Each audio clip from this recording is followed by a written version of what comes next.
case. We hadn't planned anyway to do any more experiments of this nature in this site if we were given permission for it, so that doesn't really pose such a great problem for us. If we have other hazardous waste projects, and I don't know of any right now, but if we have them and they're bench model lab things and not pilot tests like this one, why, we'd go ahead and get the proper permits. Are you relieved you didn't have to make the decision? Well, in a way I am, in a way I'm not. You know, I have to give you a double answer.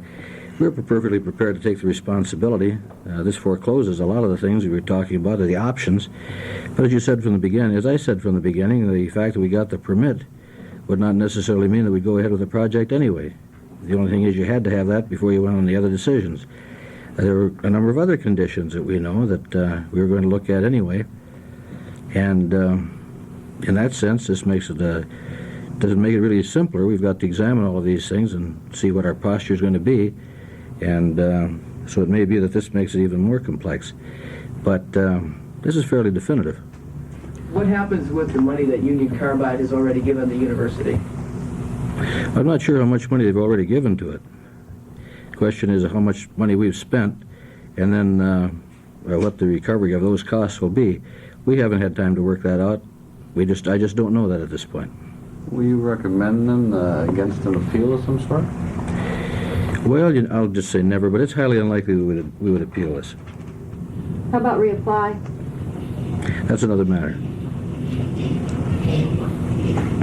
There's been an application, a Notre Dame proposal that did call for some incineration of PCBs and a number of other hazardous waste incineration projects. Do you know about that, and would that still go through? Well, I think that's something that was a little bit overblown. I mean, there were some projects they talked about.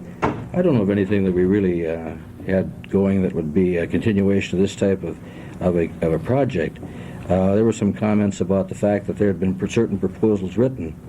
These hadn't been formally given to anybody, nor had there been any formal contract with the university. But in November, there was talk about that. We had 3 or 4 other projects underway. That's not so. People might have had some ideas about it. They might have written papers on it. There was nothing in our formal process. Does the decision this afternoon forestall legally the Union Carbide from recovering money from UND? Well, it's a question we haven't really gone into, Kevin. In the first place, I'm not sure just how much money has been advanced, but that's something we'll have to address with the Union Carbide people and with our own attorneys. I just don't know that. You sat through a large part of the hearing. Did the decision today surprise you? Well, a little, I suppose, yeah. I think it did. I thought perhaps the decision would be that we'd get a permit, we'd have to meet a lot of conditions. This is a little different. It says there's no permit, and you have a lot of conditions. How will this affect financially the Energy Research Center? Well, when we started the Energy Research Center, it wasn't to do this kind of projects, so I don't think it's going to affect it that much. Certainly, our main part of our contracts, particularly those of the federal government, go right ahead, and there's really the bread and butter of that. This, in terms of our total grant proposals, is only a small fraction of that. So we're going to be in business. We're not going to close the gate or go like Texaco to Chapter 11. We're going to be in business. How do you think it affects the way the ERC and university in Grand Forks is perceived as a place to come to do this kind of work? Well, I think the university and its relationship with the business organizations, this is one project. I can't imagine that's going to harm that particularly. As far as Grand Forks is concerned, I don't think that has a real bearing on that. I think if we have the ability to perform a bona fide research project and we can meet all the legal requirements, that's the real thing about it. Whether we have the personnel and the equipment to do what needs to be done. If we have that kind of an advantage, I don't think the location is going to make a lot of difference. Hadn't the ERC counted on perhaps getting a little bit more into the hazardous waste management research field? I think that was in the original contemplation, yes. Has that changed? Yes. Would you ever support moving the gasifier to get more into hazardous waste disposal? Excuse me, will you repeat that, please? Would you ever support moving the gasifier out of the city, and so you could get more into the hazardous waste disposal business? Well, to answer that, let me just say this, that I think this type of project is something that's not a bad project. I think somebody has to get rid of hazardous waste.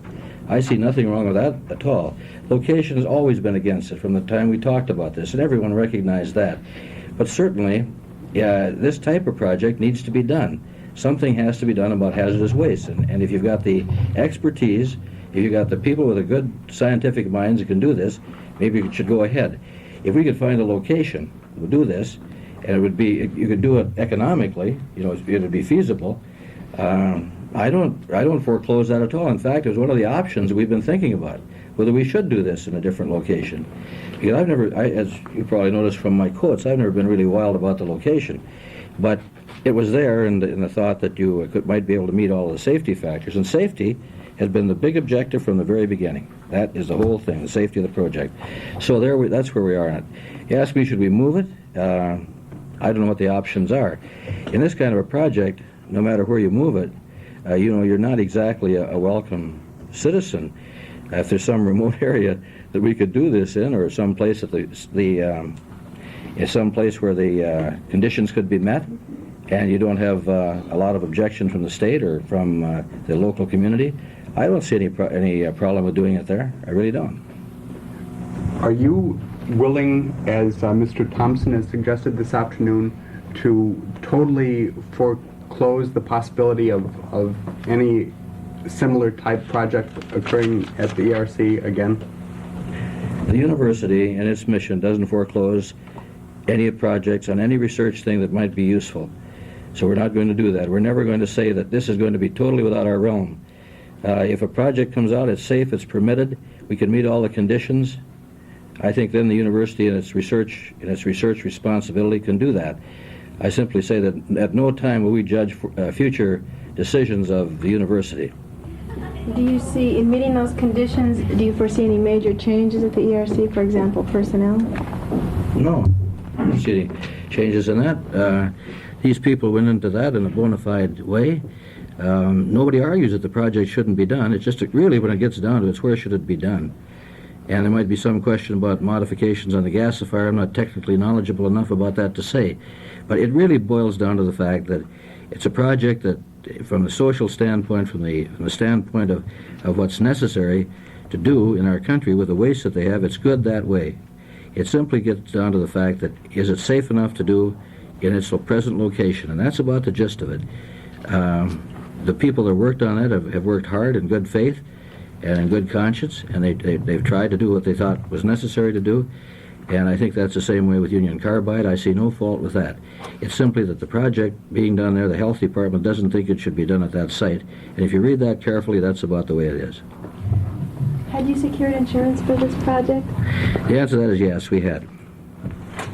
Just in the last couple of days? Or? No, in the last month. Oh. Who from? Continental Life Insurance. If you want to read the policy, Mr. Neborland has it. I thought you might ask, and so it's there. What has the university learned from this situation where they were caught in the public thought that some of the management was withholding information and such? Is there any new policy now as far as the release of information on research that's going to be instituted because of this project?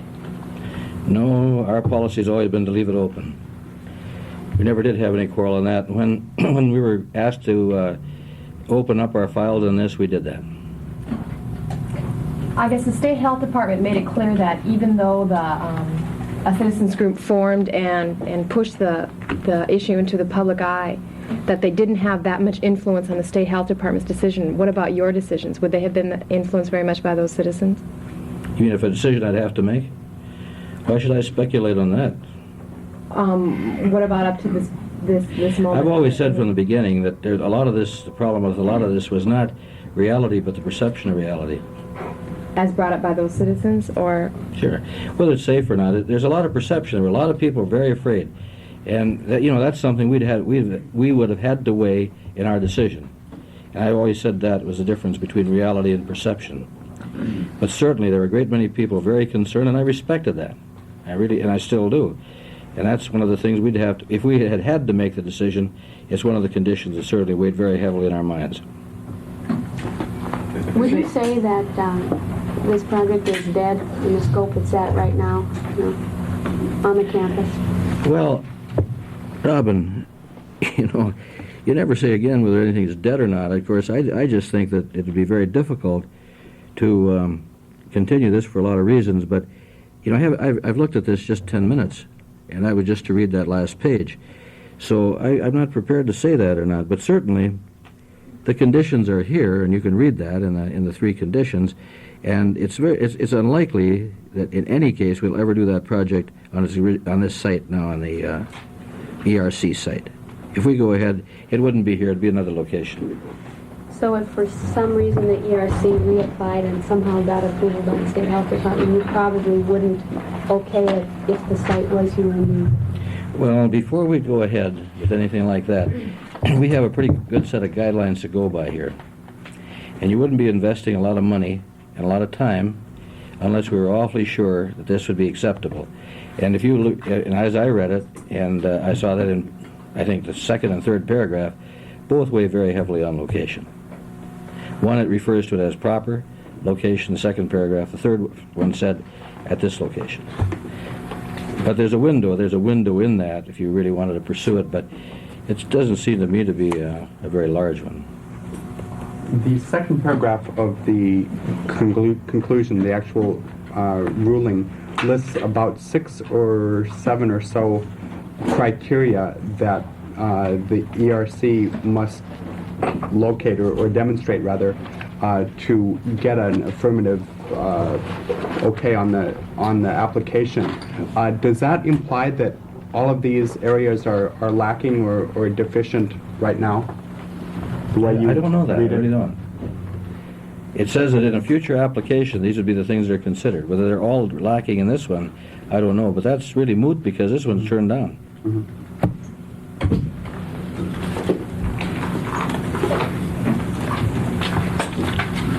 Any other questions?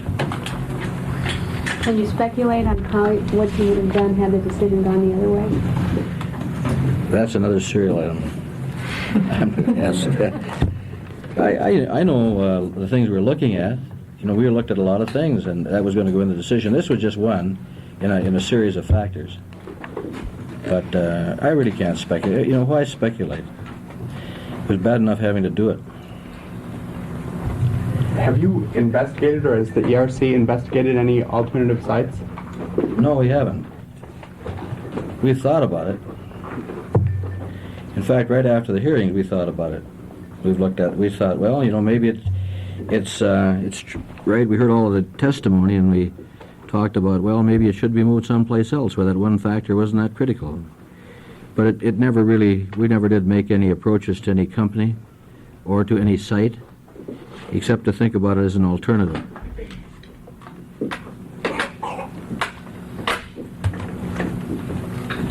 Will you continue looking for another site? Well, right now we'll take a look at this, and we'll meet with the people from Union Carbide and our own people and to talk about it, and we'll see what we're going to do.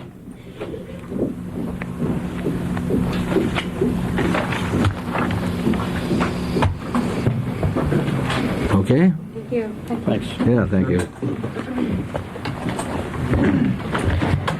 And that concludes this press conference held by President Tom Clifford of the University of North Dakota regarding the Health Department's decision today to turn down a request to burn toxic PCBs at the UND Energy Research Center.